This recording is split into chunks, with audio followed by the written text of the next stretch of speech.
Alright guys, so I am done with day 2 of Coffee Fest. Well, actually, it's only 2 days. So I've had a really good time. I've had so much coffee today. I don't even know why things just seem to be like, whatever.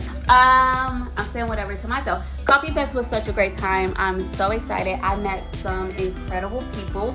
I've had lots and lots of coffee. For everyone who told me that Portland has some of the best coffee, shout out to you, because Portland really do have some incredible coffee. I haven't had bad coffee in Portland. I even had mushroom coffee that was amazing in Portland. Like, what are y'all doing in Portland? I love it. You know what? One of the biggest things that stood out to me that was incredible about Coffee Fest was the people and how passionate they are about the social aspect part of coffee and not just the numbers. I heard so many people talk about, joy. I heard so many people talk about community. So many people, was inspired to bring people together over a cup of coffee. And, it was beautiful to just feel like you're really in alignment, especially with this new journey that I'm on in coffee and really wanting to focus on the joy side, which I know a lot of times when you think about entrepreneurship and you think about business, we focus so much on like all the hardships, but to be in a space that is so open to talking about the joy, their favorite customers, their favorite experience. So many people had a story. So many people like, oh my gosh, I have a story, I want to have a story, I have a story to tell. And it just made me excited to just hear all of those stories and experience all of that. And it was a lot of passion. So shout out to Portland, shout out to Coffee Fest. I'm excited. I have so much coffee that I'm bringing back with me. I cannot wait to create more coffee episodes. I can't wait to just sit down with more people and enjoy this coffee together, because although I'm gonna drink a lot of it, this coffee is for you guys too. So I'm excited to bring this coffee back to Nashville. We sit down, make a cup of coffee with you, and talk about you. Talk about what makes you you, what makes you happy, what makes you joyful. So I'm bringing a lot of goodies back. So I'm excited. This is still a vacation. Yes, I came to a coffee festival on my vacation because what do I do? So I'm gonna get out. I am going to have some food. I'm going to enjoy this daylight here in Portland and just enjoy my vacation before I head back to Nashville. Thank you. This has been great. I have no idea why I'm bowing, but y'all gotta watch this. Bye.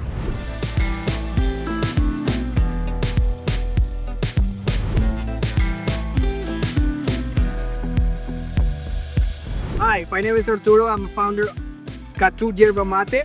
We are a company that just came out of the market about 6 months ago. We have a whole line of blends of yerba mate leaves that come directly from Paraguay. That's where we source the yerba mate. We work directly with about 80 families down in Paraguay that they provide the yerba mate coraza with blend. We also have a full line of roasted yerba mate. So it's a little bit different of what's out there right now. So we also have a line of cans. We have our sparkling hibiscus. It's an infusion of yerba mate leaves, hibiscus flower, mint, and monk fruit. But what I want to show you that's very, very exciting is the fact that we have a mocha version of yerba mate and no coffee. So it's our F2 coffee with a non-dairy creamer. And we have a latte version of yerba mate. Oh my god. Very unique and something that is really not out there yet. So I like the smell.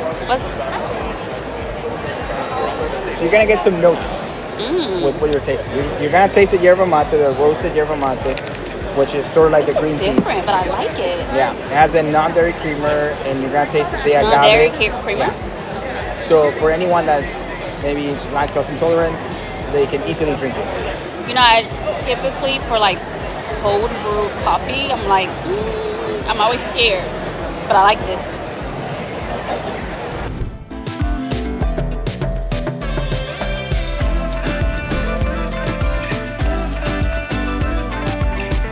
So this is our lemonade. So this is a concentrate. So that's the base, adding in our green apple syrup. My name is Natalie, and I'm the coffee educator for Portland Coffee Roasters. Can you tell us more about Portland Coffee Roasters? Yeah, so we've been serving coffee in the Portland metro area for almost 30 years. Company started in 1996. We're like in the southeast industrial area, Portland, which is kind of known as like Roasters Row. But yeah, we've got like a fantastic lineup of coffees all the time. But the kind of like purpose for starting the company, the owner was really interested in like doing environmental sustainability and kind of like working with coffee producers to help kind of keep coffee sustainable as we're coming up against like climate change and all that stuff.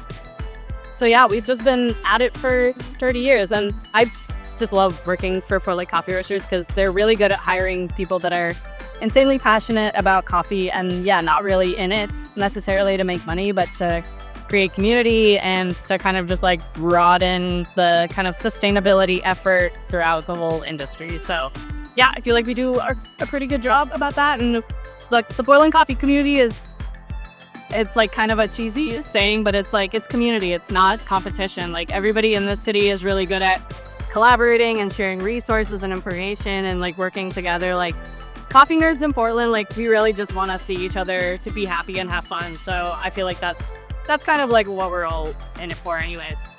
I love that. For Brewing with LaKeithea, we talk about joy, and I want to know, when you are feeling good, what is your go-to coffee order?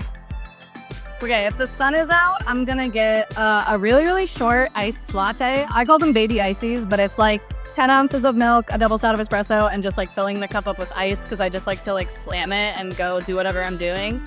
If it's a little cloudy, but I'm still in a good mood, I'll usually get like a cappuccino with a little bit of vanilla in it. Just like, I like my coffee strong, but when it's cold outside and I want like a cozy drink, I usually just throw a little bit of sweetener in there to make it go down easy. But yeah.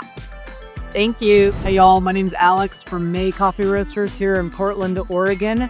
We're a specialty coffee roastery focused on sourcing ethical and sustainable coffees that are extremely vibrant, beautiful, and unique. Yeah, we have a wide range of coffees from really palatable and chocolatey to really wacky cold ferments that use watermelon and fruit and things like that. So you can check us out at MaeCoffeeRoasters.com if you're interested in learning more about that. Awesome. Alex, what makes Portland coffee culture unique? Yeah, Portland, I feel like, is the roaster capital of the world. People don't say that. That's what I say, though. And I think that's really true. I think Portland coffee has a wide range. If you want something that's roasted really dark, if you want something that's really wacky and fruity and a co-ferment, you can find that. If you want something that's all washed and clean, you can find a roastery that does that. There's kind of like a niche in the market. There's every little niche in the market available here. And so I think Portland is a great place to explore your coffee knowledge and your palate with every different roaster. Awesome. All right, so you are having a really good day. What will be your go-to coffee? All right, I'm having a really good day. I feel like if I want to be adventurous and I'm having a good day, I almost always will ask for an Americola or a Coke and Spros. It's many different names for it.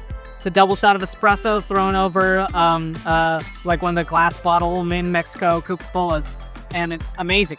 Super tasty. It's very sugary, very much not good for you, but it tastes fantastic, and I love it, and that's my go-to every time. So instead of using a digital scale, we have this scale, and this is a recipe. This is actually the same recipe as that card that you have. Oh. So what I do is I'll place this under here, and I'm not going to do a brew right now, but that first line brings me to the coffee going. That first bit would be the coffee going in, so the 21 grams of coffee, and that second one brings you to the pour, or the first pour, which is the bloom in that card. And you do 2 more pours, brings it to there, and then you're done. Wow. And so, but I'd be pouring it with, or I'm not pouring it live because we've got a brew. Yes. But so yeah, this is a recipe. We've got another recipe. So this one will be. So this has 2 pours. And this one has 4. So you pour there. So these are just translating. 30 grams, 50 grams, 50 or whatever, into these set of lines. Did you come up with this yourself? Did you create these? I did. Wow. I like to have something more about ritual than about. I love rituals. Beeps and noises and electronic stuff. And it's interesting because we got the too much in it. So let's calm, nice morning, and then when we're done with that, then we'll get into our phones and see what's happening on Instagram or whatever. But like in Until Yes. then, calm before the storm, I guess. Wow. That's what we do. Like we just kept So that's- walking it down, and then yeah, here it is. There you go.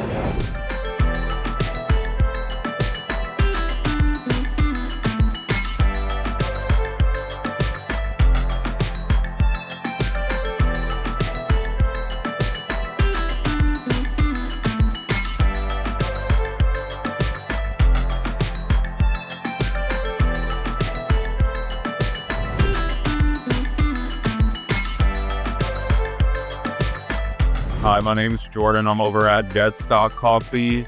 Our coffee shop's a little bit different than the other ones. We're a secret-themed coffee shop, Black-owned. The owner used to be one of very few Black developers over at Nike. Decided he didn't want to be at Nike no more and opened up this shop. I'm blessed to say I've been there for about 7 years. One thing I feel like that separates Portland from other coffee shops or just other states, stuff like that, is the coffee culture is super heavy down here. You could go somewhere and find a completely different vibe than anywhere else. So I would say if you haven't checked this out, check us out. Jody Hall. All right, Jody, tell us more about your business. Yeah, so my name is Jody Hall, and for this day I have a Washington Chair. My entire career has been in coffee. From the early days at Starbucks with around like 30 stores to when there were 3,000, and then Wunderground is the third company I founded. Our aim at Wunderground is to take the world's most ritualistic beverage, which is coffee, and add wellness to it to help us perform better and overcome the new normal of stress and worry. So my favorite thing to do every day is to drink our greenwashed coffee. This is a medium roast, a juice of beets with mushroom. Each cup has about 5,000 milligrams benefits, so really calm speed. Coffee used to make me anxious, and now I drink it all day long. I sleep at night, and I love this product because I use it every day. It really helps me think clearly, connect to ideas and people and friends. It helps me wonder. It's why we call it Wunderground. So you can be in your body and your mind to solve, connect, create the things that creating me. And so that's my drink, and that's why I create this guy. I love that. So Brewing with LaKeithea is all about joy. So I would love to know, what's your go-to recipe when you're feeling good, when you're having a great day? Yeah. So in terms of this, I love to add this is a brainwashed super boost. We have it in a pouch too. I love to add this to a cold brew coffee. I'll make my own, or I'll just use drip coffee and refrigerate it sometimes.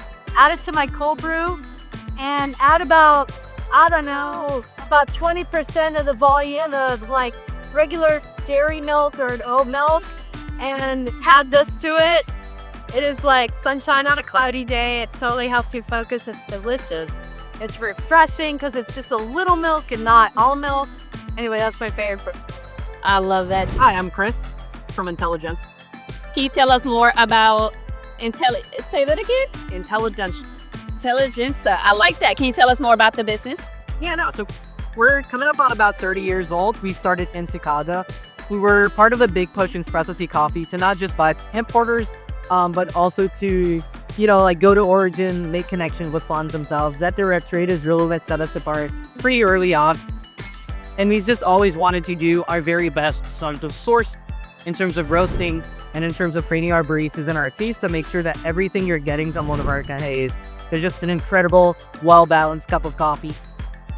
Our goals have always been like a neat, super keen, sweet espresso coffee, just something that's going to land in that cup and you're going to take a sip and you're going to go, yeah, that's pretty, yeah. Sure. Our coffees are routinely super consistent, very clean, very sweet. Every now and then we'll drop a natural, and those naturals are super sweet and bodacious and espresso. And at the end of the day, we're just looking to deliver a consistent, delicious house. Awesome. All right, Chris. So if you're having a really good day, what is your go-to coffee? Are we talking about a specific bean or just a specific drink? For you, love it. No matter where I go, I always get an iced latte because I love to evaluate a shop based on their espresso setup, based on, honestly, their vision for the iced latte. Sometimes places will use a dark roast, like super cozy, comfy espresso, something a little bit more classic. And sometimes places get a little bolder with it, and they're gonna do something fruity, maybe something natural in a nice latte. I also love just seeing like which oat milk people are using. Sometimes it's not a barista blend. I don't judge to that, but it also factors into like the overall latte. At the end of the day, I think you gotta find whatever coffee drink you love the most, and that's gonna be your metric to evaluate a cafe. People are like, you gotta get the drip or you have to get the espresso, but I think at the end of the day, the best way to evaluate a cafe is what you like to drink something. All right, thank you. This is the brown sugar cream. But this is good. You said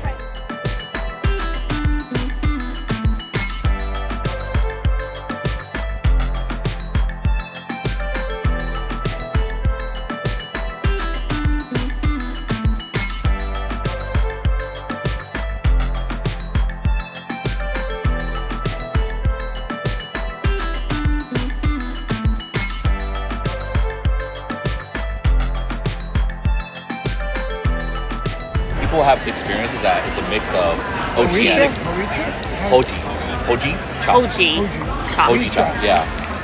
So people have mixed reactions to it because it tasted something that's like oceanic or vegetable or seaweedy. So I give you guys. Right. Let's try it. So it's very savory because it has umami. So it's kind of reminiscent of like soy sauce. So what's in it? Umami. Oh, this is hoji chop. So it's roasted tea. And you'll get flavors that are like... You can smell the tea. Yeah, you can smell the tea. It's very like barnyardy, but then also tastes like seaweed, oceanic. That's what most people get out of it. But sweet and savory has that aftertaste that's on the table. Almost like a nutty taste. Exactly, yeah. I know some people say, oh my god, it tastes like fish. I've had one of my colleagues actually complain about that. This is incredibly good. Can I indulge you something that's very like sweet, very spicy?